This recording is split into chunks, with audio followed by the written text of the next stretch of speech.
Good afternoon, everybody, and welcome to the Mayor's Gallery. Soon to be sporting another official portrait of another Louisville mayor.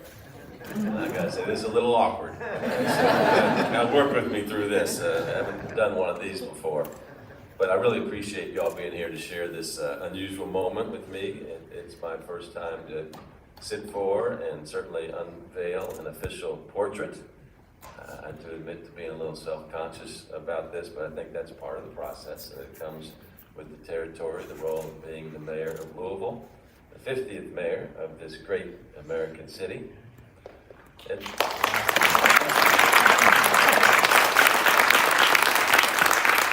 like everything else we've done as a city, I couldn't do it without you. Also, I want to thank everybody for being here. And as I look out, I see different people that have been with us on different parts of the journey of growing our city. And originally this was going to be a ceremony for about 20 people or so, but as it turns out, he said, no, let's have more people than 20 people. So I really appreciate this.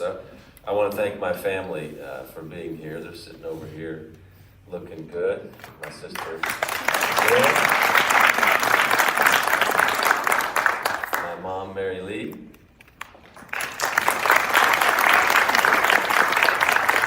My wife, Dr. Alexander Jerry, First Lady of Louisville. With the people that are certainly of higher priority than me, and that is her two granddaughters, Penny, thank you, and Sophia. And then my daughter Lainey is here representing her siblings, George and Nick and Mary, who are not here in town. My mother-in-law, this is Yeah. Okay, so you've seen the movie My Big Fat Greek Wedding before, so that movie was patterned after my life. And in that movie, you have the ya. And so Penny calls this ya over here Big Ya. Okay, so we appreciate you guys very much. So thank you, Alex, for everything. Now, today's program, what we're going to do is I'm attempting to say a few opening remarks here. And then Tom Owen is going to share with us some remarks from a historical perspective. And then after that, Carlos Gomez de Francisco, our great artist and friend, is going to share a few things about the process. Tom Owen was alderman for the city of Louisville, one of the original council people for us as well. Noted historian for the city, and as we were talking about this when I ran into him on a bike ride, not surprisingly, with Tom Owen, we talked a little bit about the history of portraits, and so he's on a bike ride, knows a lot about this. So we said, okay, Tom, if you would come and share some history with us, we certainly would appreciate it. So please welcome Tom Owen.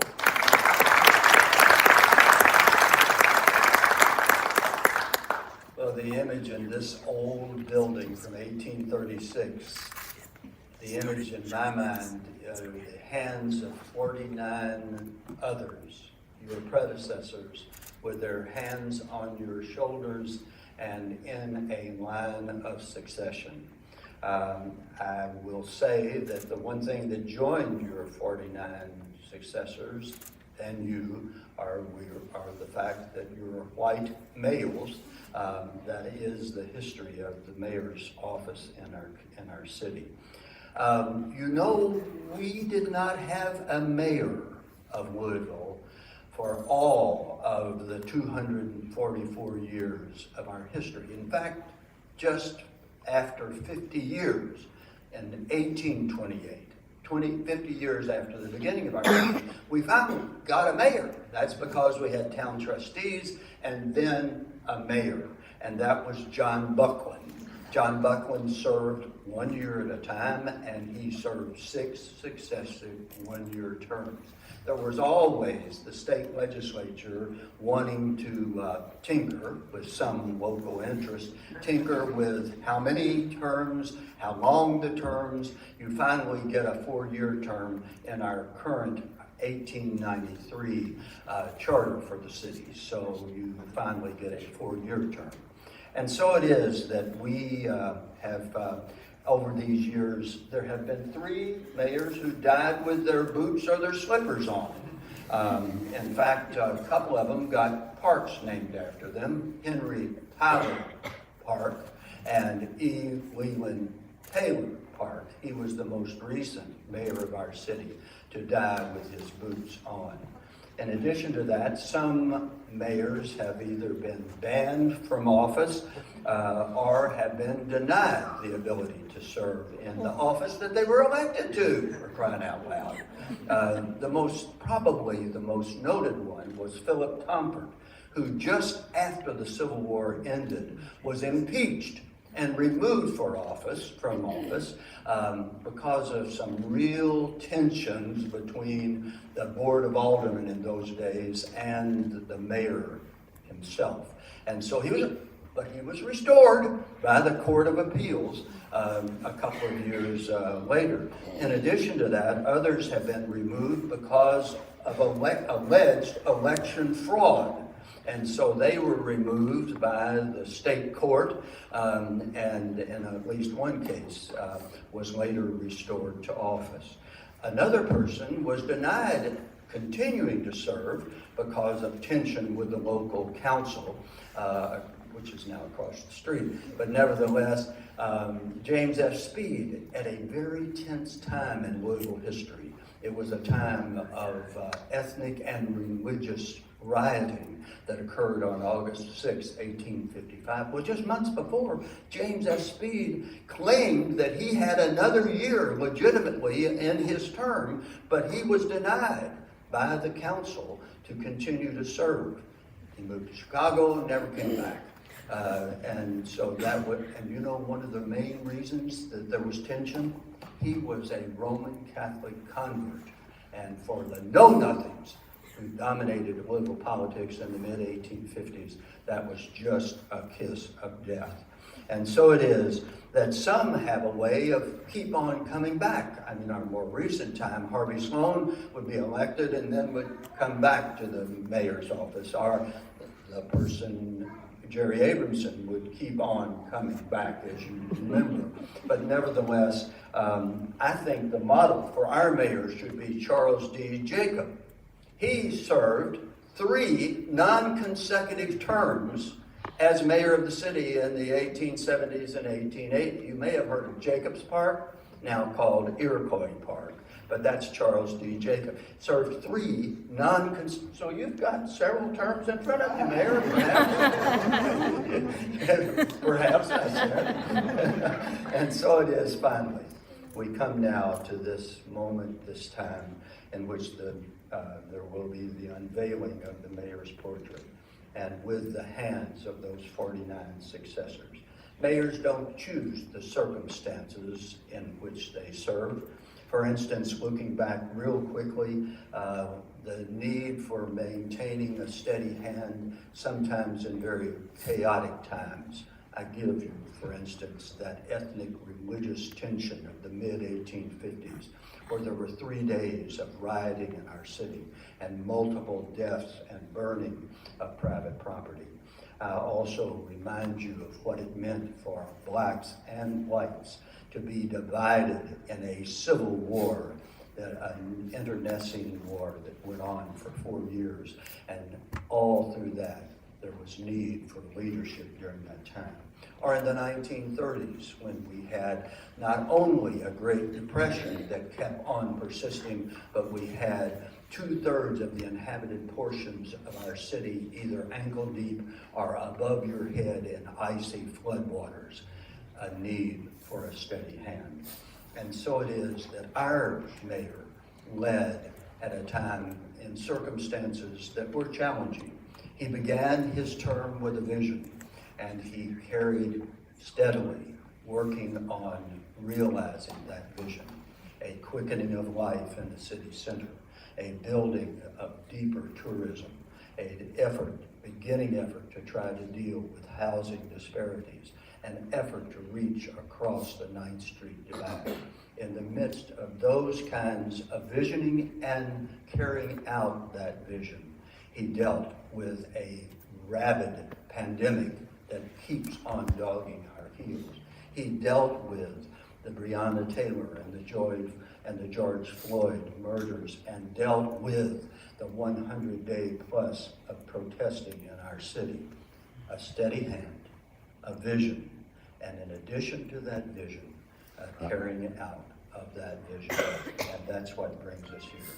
I know this may be inappropriate, and I am closing, but he reminds me of Dr. Seuss's Horton the Elephant.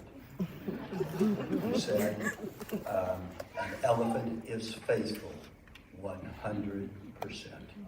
Thank you.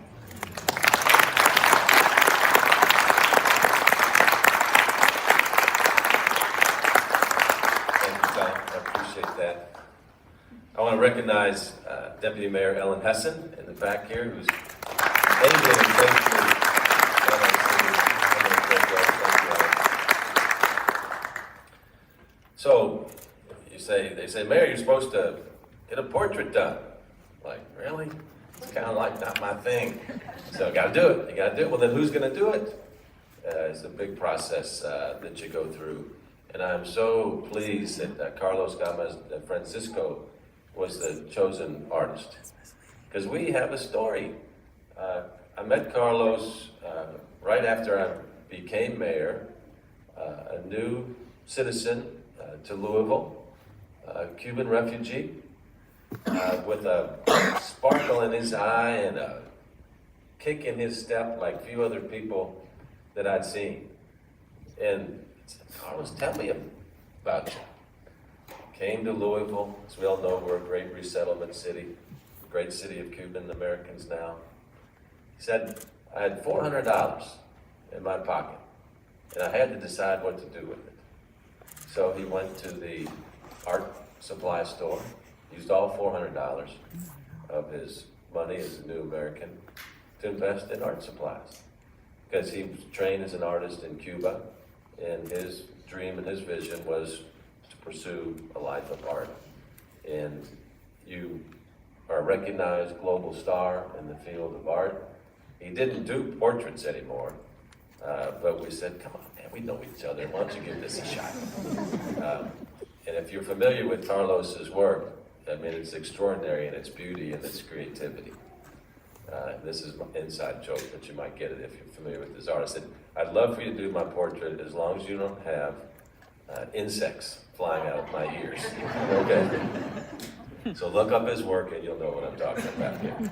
But I'm just so pleased, Carlos, that you said yes, and that we've developed a friendship over the year that's been really valued by me and unique, and you're a wonderful American, and we're really proud to have you associated with my family and my administration, and now through this portrait we'll be linked together for an awful long time to come. So please welcome our great artist, Carlos Gomez de Francisco.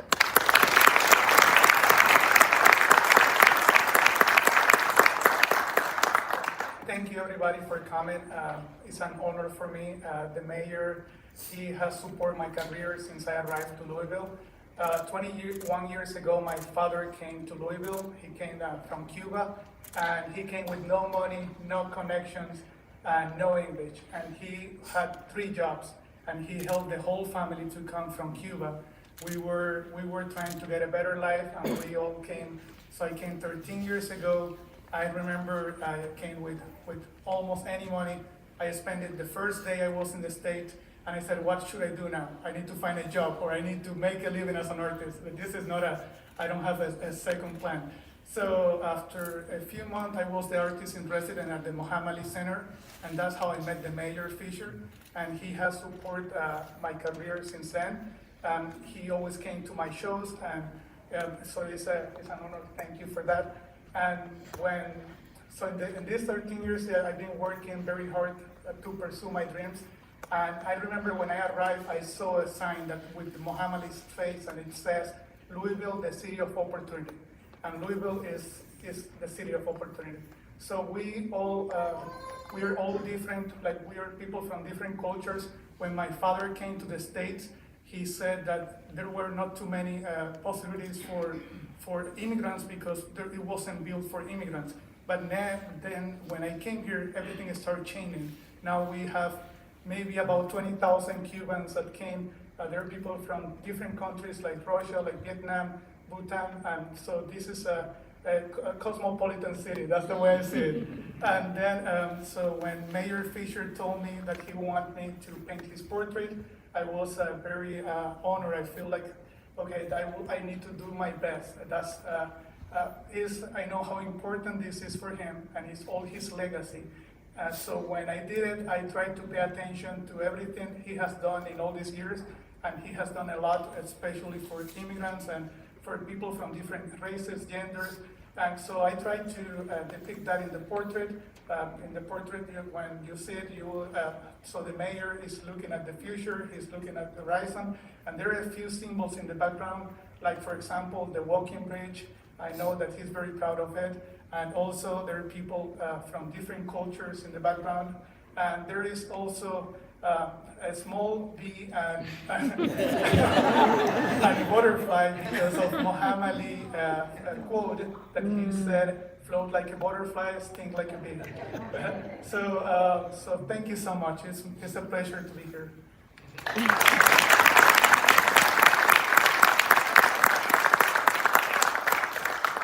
I know she don't want me to do this, but I want to recognize Lonnie Ali, who's here in Maryland, Texas. Thank you. Lonnie, thank you. Penny, you want to help us? So then we'll unveil it, and we'll talk a little bit more about this.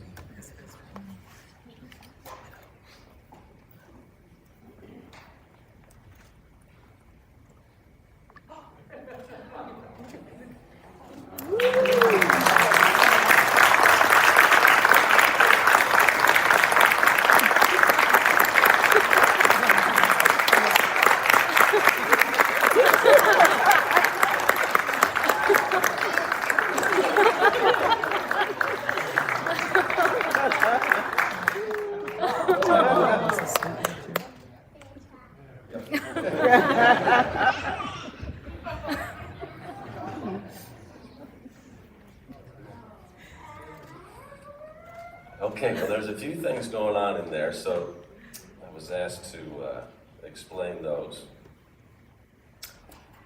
So, first off, what do you think? Carlos, do okay?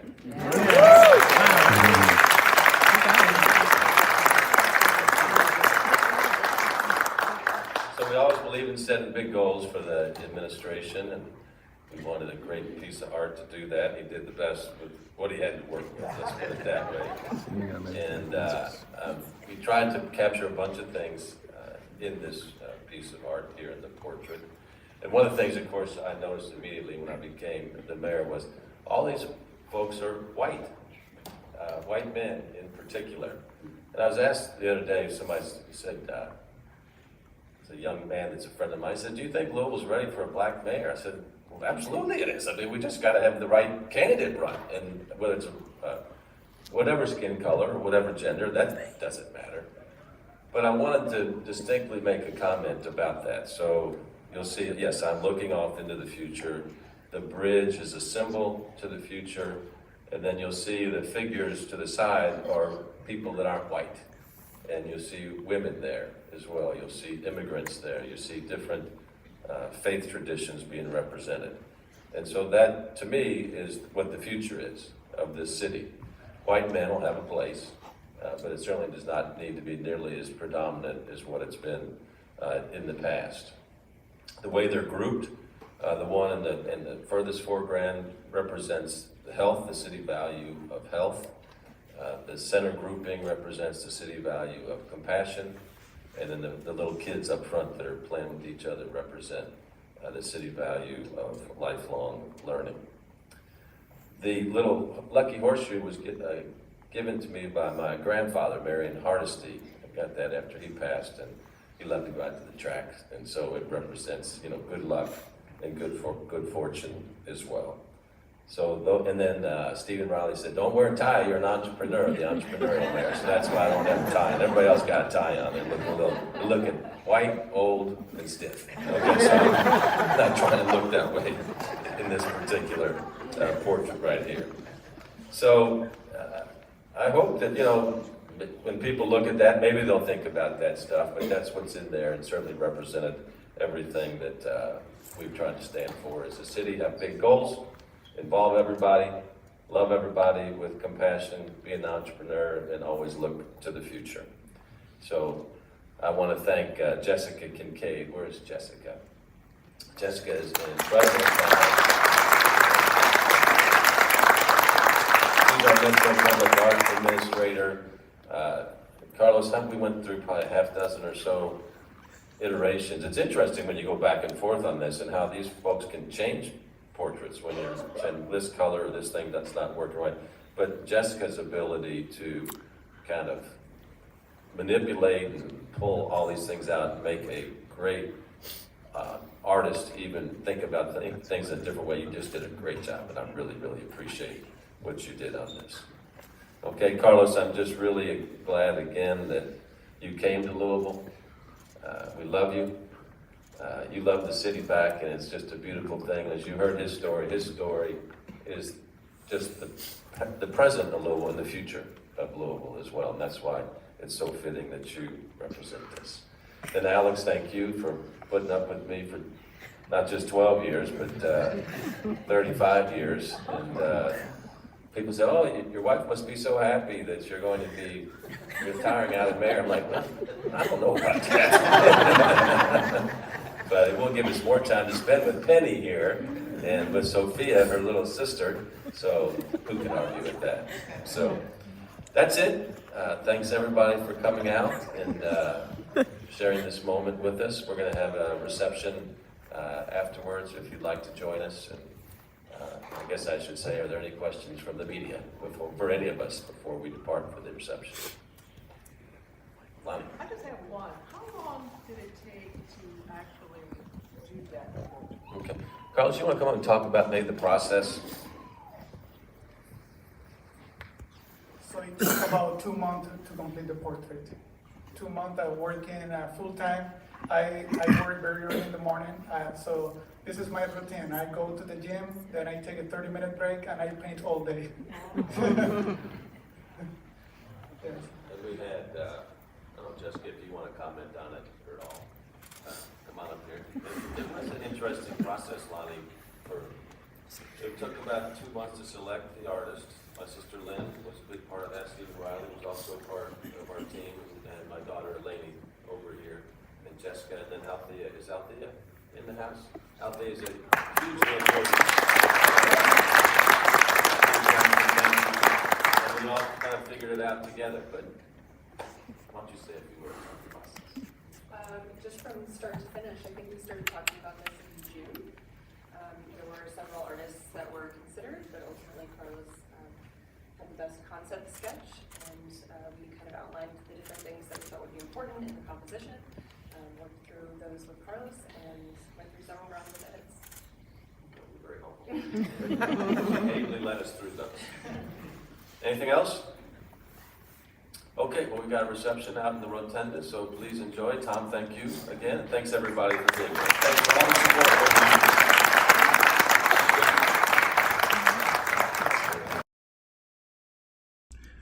Hi. I know you want to get back to your live stream, but I want to take this minute to talk about Images by Patrick. Hi, I'm Patrick, and I've been a professional photographer for over 25 years, specializing in actors' headshots, professional headshots, family portraits, and much, much more. You can find me at www.imagesbypatrick.photography or find me on Facebook at Images by Patrick and get your image on. Now, back to your live stream. If you do nothing else. If you do nothing else. Do nothing else. If you do nothing else. If you do